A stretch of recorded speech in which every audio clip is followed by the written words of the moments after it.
পঞ্চম শ্রেণীর গণিত ক্লাসে স্বাগতম। আজকে পঞ্চম শ্রেণীর গণিত বইয়ের 48 পৃষ্ঠা 9 এবং 10 নং অঙ্কটি সমাধান করব। যারা আগের ভিডিওগুলো দেখতে পাননি, দেখতে চান অথবা পরের ভিডিওগুলো দেখতে চান, তারা এই ডেসক্রিপশনে লিংক দেওয়া আছে, সেখানে ক্লিক করে সবগুলো ভিডিও একসাথে পেয়ে যাবেন, সেখান থেকে দেখে নিতে পারবেন। তো দেখো, এখানে 9 নং এ দেওয়া আছে সবচেয়ে ছোট কোন সংখ্যা 9 ও 12 দ্বারা বিভাজ্য। এখানে একটা কথা বলা আছে, কথাটা হচ্ছে সবচেয়ে ছোট। তো আমরা যখন বিস্তারিত ক্লাস করেছিলাম তখন আমরা কি শিখেছিলাম মনে আছে? ছোট কথাটি থাকলে, ক্ষুদ্রতম কথাটি থাকলে, সর্বনিম্ন এই ধরনের কথা থাকলে, ন্যূনতম এই ধরনের কথা থাকলে আমরা কি নির্ণয় করি? আমরা লসাগু নির্ণয় করি। তার মানে 9 নম্বরে যদি আমরা সংখ্যা দুটির লসাগু নির্ণয় করি তাহলে কিন্তু আমাদের হয়ে যাবে। সবচেয়ে ছোট কোন সংখ্যা 9 ও 12 দ্বারা বিভাজ্য। তাহলে আমরা যেহেতু ছোট কথাটি আছে 9 ও 12 এর লসাগু নির্ণয় করব।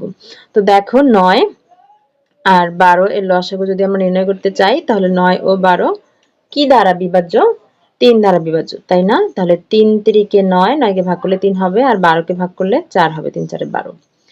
এখন যেহেতু 3 আর 4 আর কোনো সংখ্যা দ্বারা বিভাজ্য হয় না, মানে একটা সংখ্যা পাওয়া যায় না যে সংখ্যা দিয়ে 3ও বিভাজ্য হবে 4ও বিভাজ্য হবে, যেহেতু পাওয়া যায় না তাহলে আমরা ভাগটা এখানে বন্ধ করছি। সুতরাং লসাগু কি হবে? সুতরাং 9 ও 12 এর লসাগু সমান, যেখানে 3 আছে এখানে 3 আছে 4 আছে, এগুলোর গুণফল 3 গুণ 3 গুণ 4 সমান 3 3 9, 4 9 36। লসাগু হচ্ছে 36। তার মানে সবচেয়ে ছোট কোন সংখ্যা 9 ও 12 দ্বারা বিভাজ্য? সবচেয়ে ছোট সংখ্যাটি হচ্ছে 36। উত্তর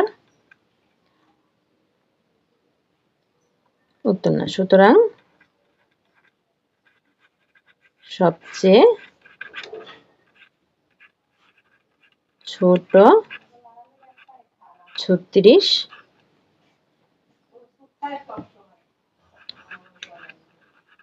সংখ্যাটি 9 ও 12 দ্বারা বিভাজ্য।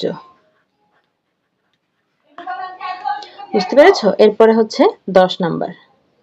দেখো 10 নম্বরে বলা আছে পঞ্চম শ্রেণীর 18 জন ছেলে ও 27 জন মেয়ের মধ্যে সমানভাবে ভাগ করে দেওয়ার জন্য সর্বনিম্ন কতটি চকলেট লাগবে। এখানে যে কথাটি বলা আছে সেটা হচ্ছে কি? সেটা হচ্ছে সর্বনিম্ন।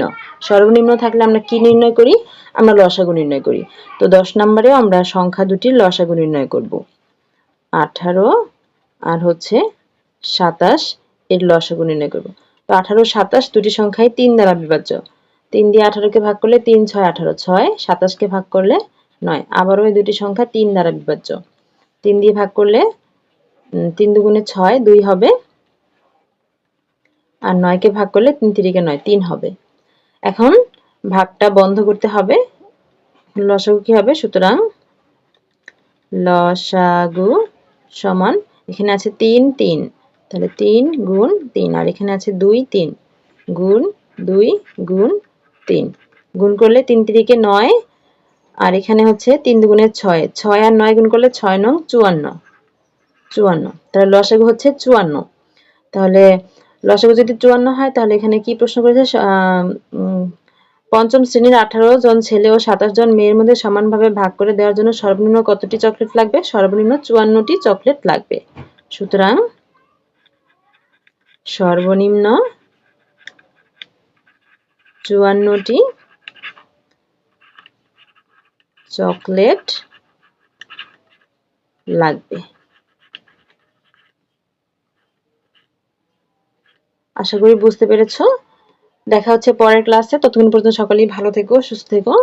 আমাদের অনলাইন ক্লাসে ভর্তি চলছে। বিস্তারিত জানতে আজই যোগাযোগ করতে পারেন স্ক্রিনে দেওয়া কন্ট্যাক্টে। আমাদের হোয়াটসঅ্যাপ নাম্বারে মেসেজ করতে পারেন অথবা ইমেইল করতে পারেন অথবা ফেসবুক পেজে মেসেজ করতে পারেন। আমাদের ফেসবুক পেজ প্রশ্ন পড়ার ঘর অনলাইন স্কুল অ্যান্ড কোচিং, অথবা আমাদের ইউটিউব চ্যানেলের সাথেই থাকতে পারেন। আমাদের YouTube channel Shiuli's classroom. Online ক্লাসে ঈদ উপলক্ষে চলছে বিশেষ ধামাকা অফার। দিনে মাত্র 10 টাকা খরচে পেয়ে যাবেন অনলাইন ক্লাসের সুবিধা। এছাড়াও রয়েছে অনেক অনেক ফ্রি ক্লাস। তাই এই অফার মিস করতে না চাইলে আমাদের সাথেই থাকুন। আর অনলাইন ক্লাসে ভর্তি হতে এখনই যোগাযোগ করুন আমাদের কন্ট্যাক্টে। এতক্ষণ সাথে থাকার জন্য সবাইকে ধন্যবাদ।